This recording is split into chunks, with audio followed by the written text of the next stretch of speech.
He's a frequent critic of Wall Street and the big banks, but up next, lawyer Andrew Stoltmann defending activist investors like Carl Icahn and Nelson Peltz. He says they're good for companies and shareholders. Straight ahead. Bad for the economy, bad for shareholders. Joining us now is Andrew Stoltmann. He's a securities lawyer, a shareholder advocate, and he disagrees with Mr. Lipton. Andrew, welcome, and why?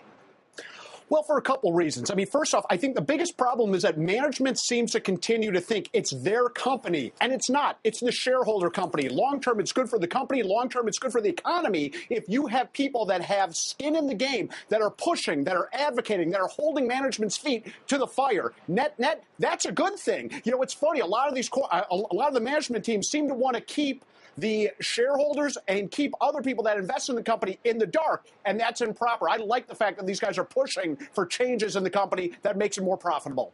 And I want to bring in the panel on this. Robert, you covered deals, activists for years at the Journal. Do you agree that this is all about the shareholders really owning the company? I really think it depends on the activist and the company. Andrew, you made a point that these shareholders have skin in the game. So do management often, perhaps, too much skin as a result of all the options they get. So I think if you talk about your interests being aligned with you as a shareholder, you got to include management there, too. But there is a study that supports this idea. They tracked companies between 94 and 2007. They found that those that had activist investors outperformed, and especially toward the end of a 5-year period, did very well. So that shows over the long term, these activist-driven companies that change do well, and they do make good investments that help over the long term. So it sounds like you two actually would agree then. Yeah, and I disagree with Marty Lipton. I mean, look, he's paid to say, but having said that, there are companies where they can benefit from somebody coming in and shaking things up. Yeah, it's interesting. Kelly, yeah, go ahead. Kelly, I think the problem is some of these activist investors, like a Carl Icahn, they're just not a pretty package. The guy's worth $10 billion. He's a little rough around the edges. He uses some heavy-handed tactics that are really unpopular. But you got to look at the end result of what he does. I mean, he hurls ad hominem attacks at guys like Mark Andreessen, so he brings it upon himself. Absolutely. That's all he's ever done. But beyond the style, I mean, some of the things they're pushing for are really short-term moves, like share repurchases and dividends and cash returned to shareholders instead of using that cash to invest in the long-term business. To hire in the business. That's the Larry Fink line. Yeah, this is what he was talking about. And but it depends on the case. I mean, look at Dan Loeb and Sotheby's, which is a really interesting case that very few people focus on. He got his cash back, but now he's calling for much broader changes in a company that arguably should do better in a time when these auction businesses are just booming. So a lot of these guys are calling for much broader changes than just cash. It's unfair to say they just want the cash. Since you brought it up, do we need to make a programming note that a philatelist is a stamp collector? and Sotheby's is selling that stamp, by the way. So what are you going to say, these Scott? guys? 1 second, Andrew. I mean, Carl Icahn, I've covered Carl Icahn for years. One of the first stories I did at CNBC was when he was trying to break up USX, 1990-ish. Which dates myself terribly.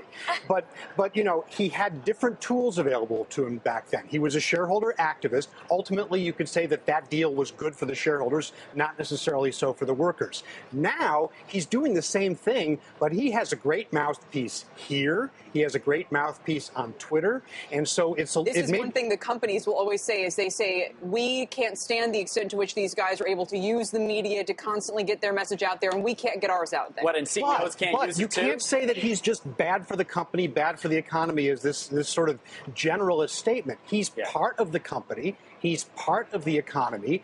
And if Apple, for example, can fight back and not do $150 billion stock buyback for perfectly good corporate strategic reasons, then the system's working. Or maybe it's just the demand environment that we're in, Andrew. I mean, would you agree that we're not seeing strong revenue growth? We're seeing a lot of the bigger companies underperforming because GDP has been lackluster on a global scale. And therefore, a lot of the activists right now are coming in demanding some short-term moves to return cash to shareholders and keep these share prices up. And if we were in a more healthy economic environment with more healthy demand, it wouldn't be this way. We'd get the more productive activist investors that maybe are a little friendlier to the company and to the shareholders. Well, yeah, look, and I realize that management likes the lifeless eunuchs that are simply going to sit there and take whatever they decide to be the gospel truth. But I think these activists are you talking about the mutual fund industry there, Andrew? I know. That owns 35% of the Fortune 500 companies on average? Yeah, look, I hear you, but I just think these guys provide a jolt of adrenaline that's sorely needed, doubly so in this sort of market. Alpha. We'll leave it there for now. Thanks, Andrew.